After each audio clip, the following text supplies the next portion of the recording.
waaw rakk gis na ko. ñu ne rakk gis na ko. waaw gis na ko. gis na ko. Jaman noir waay. waaw. Jaman noir waay. Ça va? Honorable. Ma sœur. Mon frère. Ça va? Ça va très bien. Moussa, Moussa.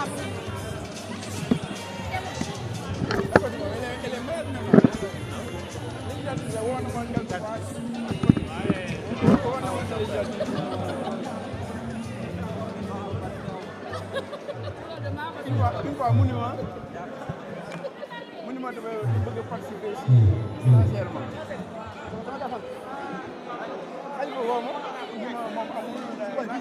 Merci.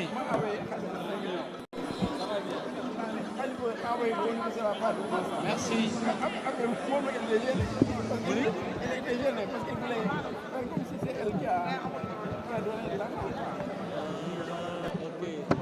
Non, yow yaa jox Khalifa mu ne amul ma jox ko 1 million pour elle.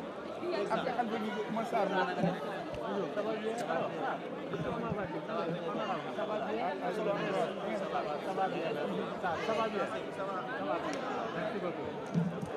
c'est Khalifa qui n'aurait pas dû nous dire ma saar c'est censé venir chez moi pour sa contribution. Merci, chers amis.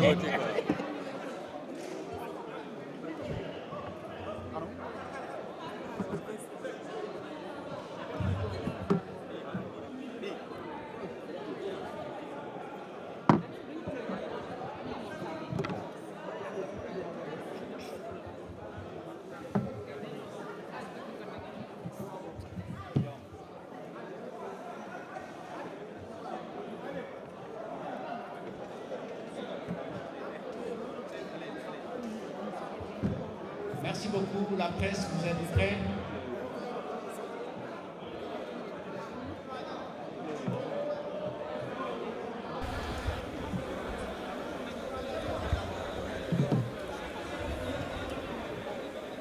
S'il vous plaît, on va démarrer.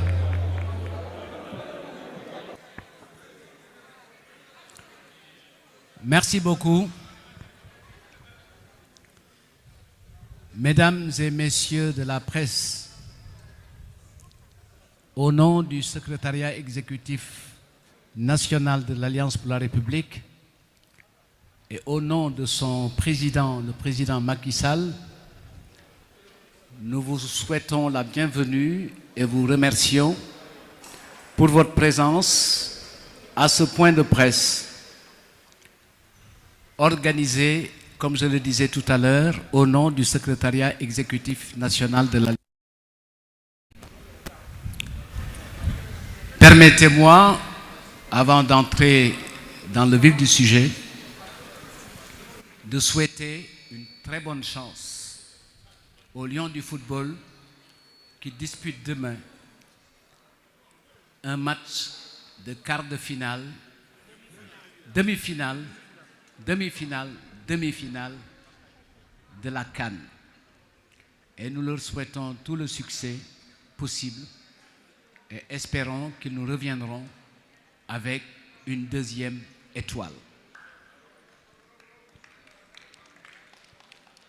C'est l'occasion également de nous réjouir de la présence des leaders membres du FDR et souhaiter plein succès à son nouveau coordonnateur, le ministre Omar Sarr, numéro 1 ou 2. Omar Sarr numéro 1 et Omar Sarr numéro 2 qui est à côté. La présence des responsables.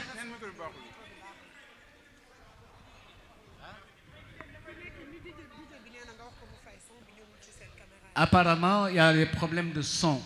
Les journalistes n'ont pas le son. La partie technique devrait régler ce problème.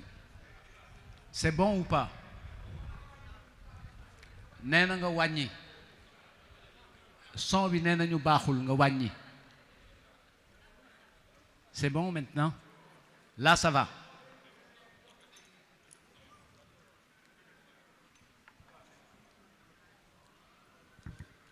Je disais donc que c'était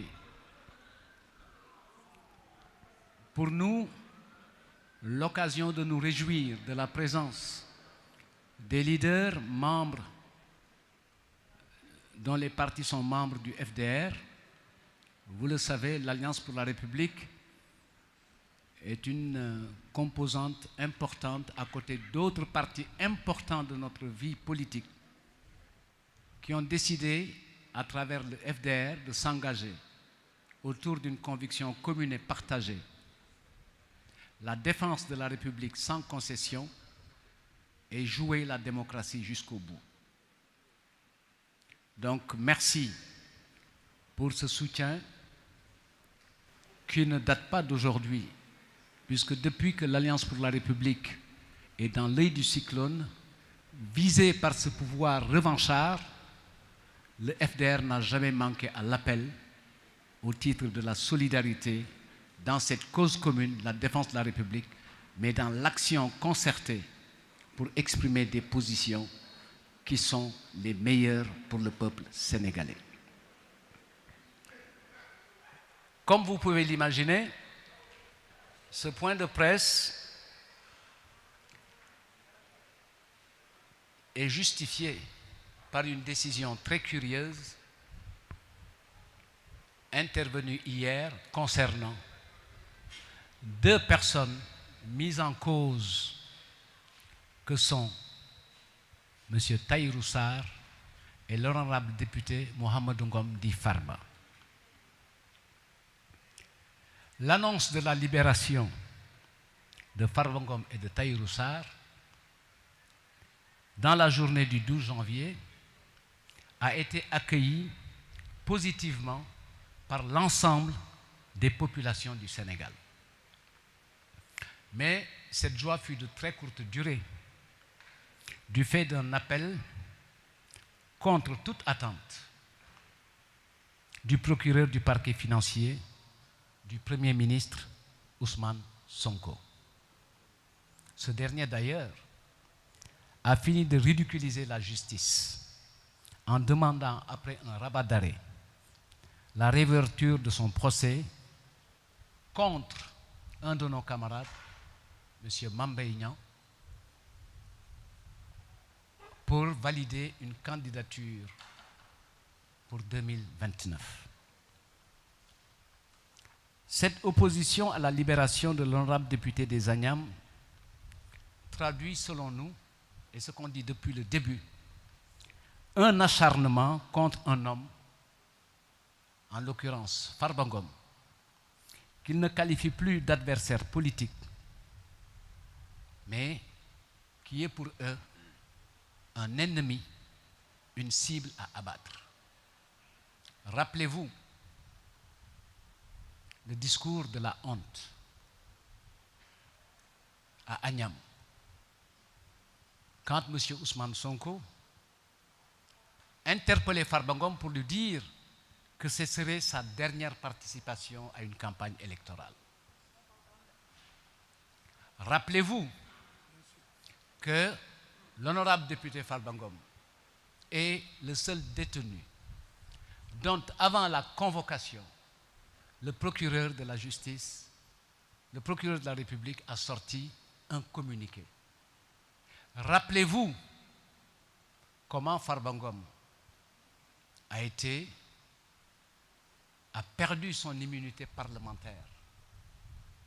Rappelez-vous bien avant ça comment on a empêché Farba Ngom d'accéder à une position de vice-président de l'Assemblée nationale.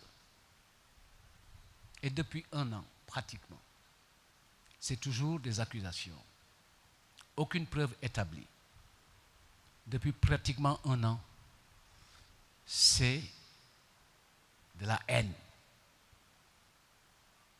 Cette affaire, elle est loin d'être une affaire de justice. C'est notre position constante et notre lecture de la situation. Il s'agit ni plus ni moins que d'un acharnement contre l'honorable député Farba Ngom. Je l'ai dit tout à l'heure,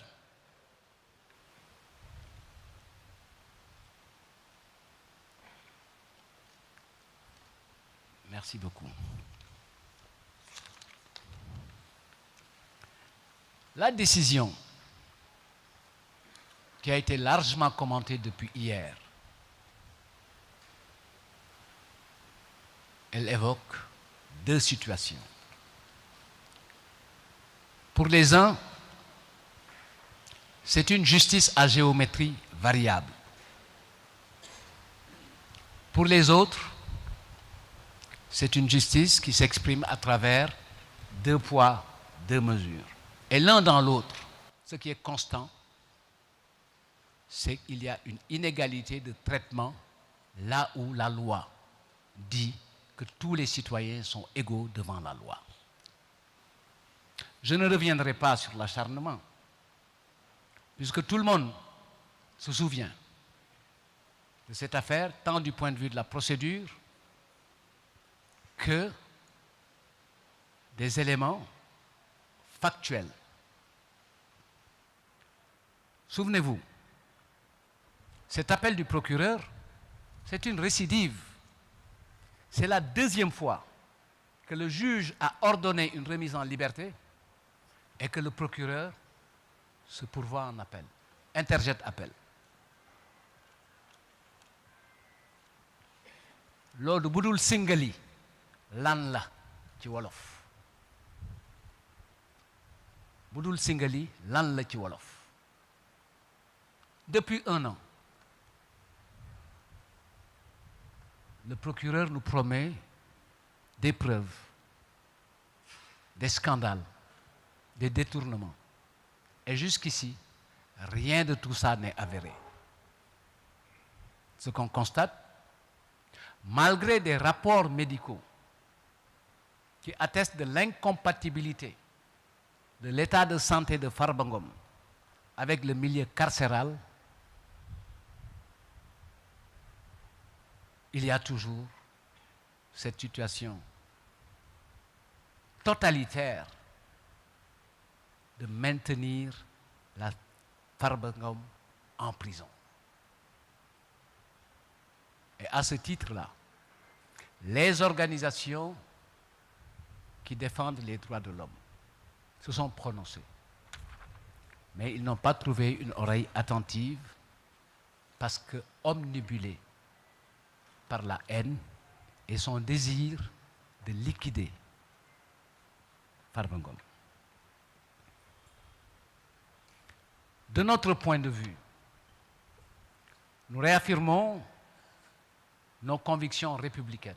Je l'ai dit à l'entame, on défend la République et on préserve l'état de droit. Mais cela ne nous empêche pas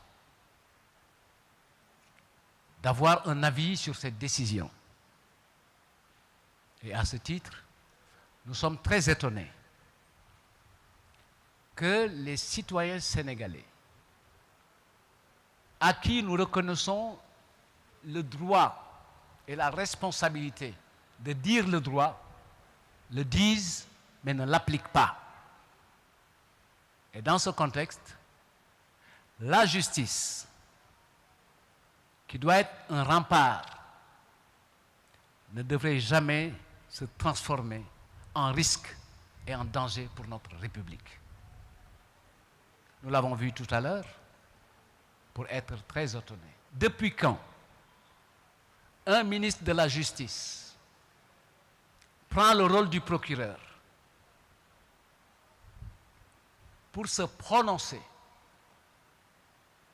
sur la situation et le cas de Farba Ngom? Nous disons tout simplement que la conférence de presse du garde des Sceaux est une conférence de panique. Ce n'est pas une conférence de presse, c'est une conférence de panique. Ce qu'on en a entendu concernant la fouille qui aurait permis de découvrir des téléphones auprès de Farba, qu'il avait par devers lui, les éléments révélés, la morale et la bonne éducation, nous interdisent de revenir là-dessus. La ñu wax nañ ñu yaree duñ ci tontu parce que mbir yu mel noonu dëkkul fii feneen la dëkk.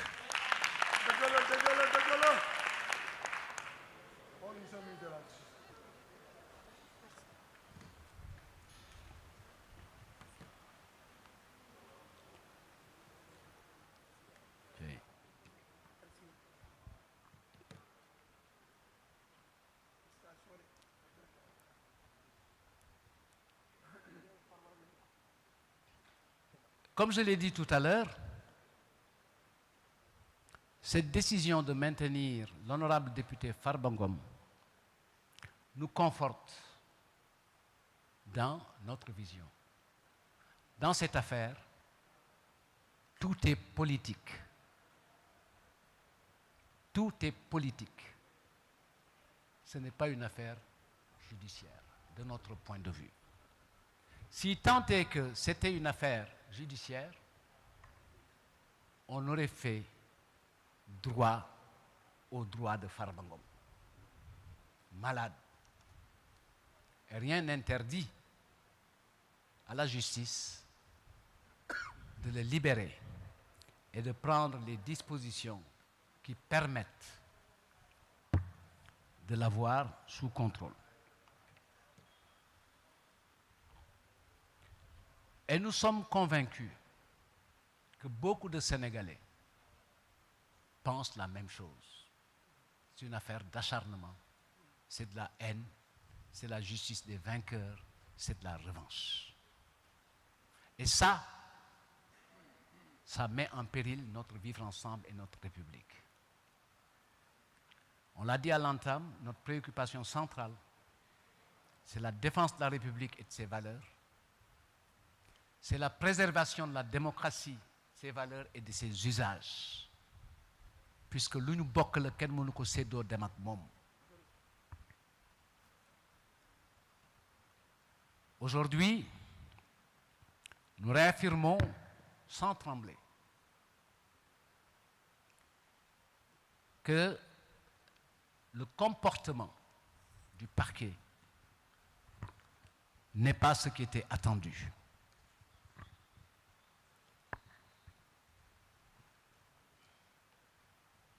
Nous considérons la décision d'hier comme une hérésie juridique. Et vous savez, depuis ce matin, quand vous écoutez les médias et les commentaires des Sénégalais, tous les qualificatifs ont été utilisés. Décision surprenante, décision honteuse, décision scandaleuse. Finalement, nous disons que c'est une hérésie juridique. Comment pouvons-nous comprendre que deux personnes inculpées pour les mêmes faits, qui ne sont toujours pas établis, se voient traitées de façon différente? C'est une question que nous posons à la justice de notre pays. Maintenant, si la réponse n'est pas confortable pour eux, on comprend aisément la conférence de panique de cet après-midi pour essayer d'alourdir des charges. Nous ne l'acceptons pas, nous le dénonçons avec la dernière énergie et de la façon la plus vigoureuse possible.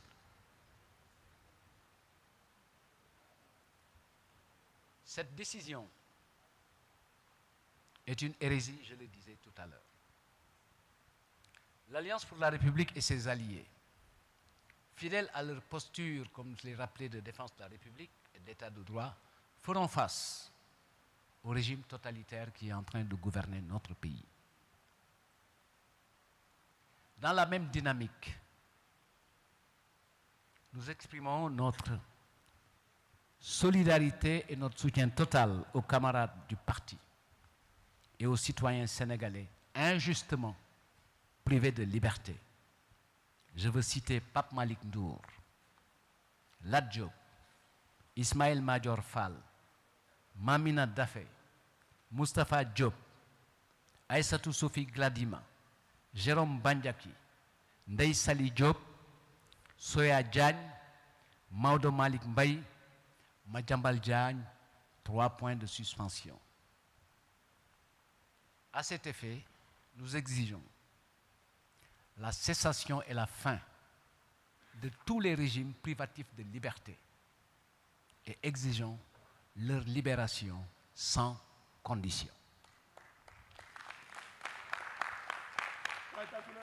À cet effet, un plan d'action sera mis en œuvre pour la restauration de l'état de droit et la défense de la République. Ce plan d'action sera structuré autour de tourner auprès des autorités religieuses ñun ak ñoom ñoo bokk réew mi am nañ ci kàddu bu ñu gisee réew mi di jëm fële seen cër may na leen ñu ne li ngeen nekkee baaxul te li ñuy gisee li ñu nekkee baaxul.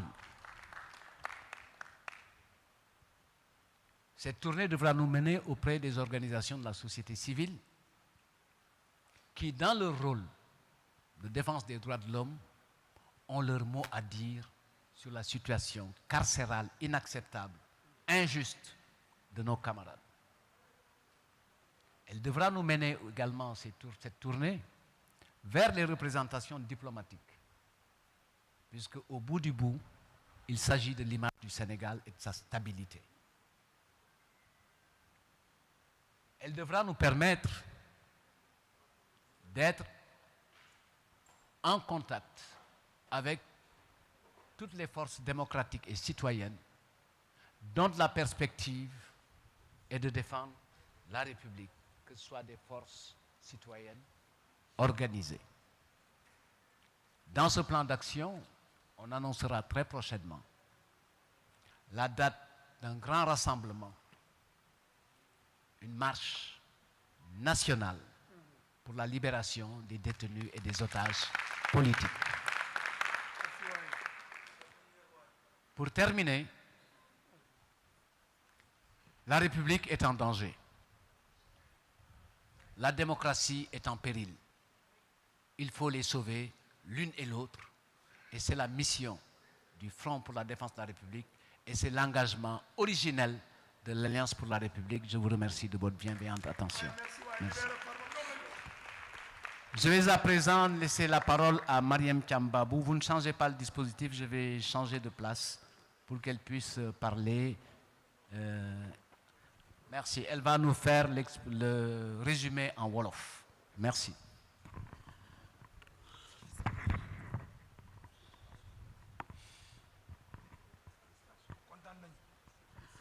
Bismillah, salaamaaleykum mbokk yi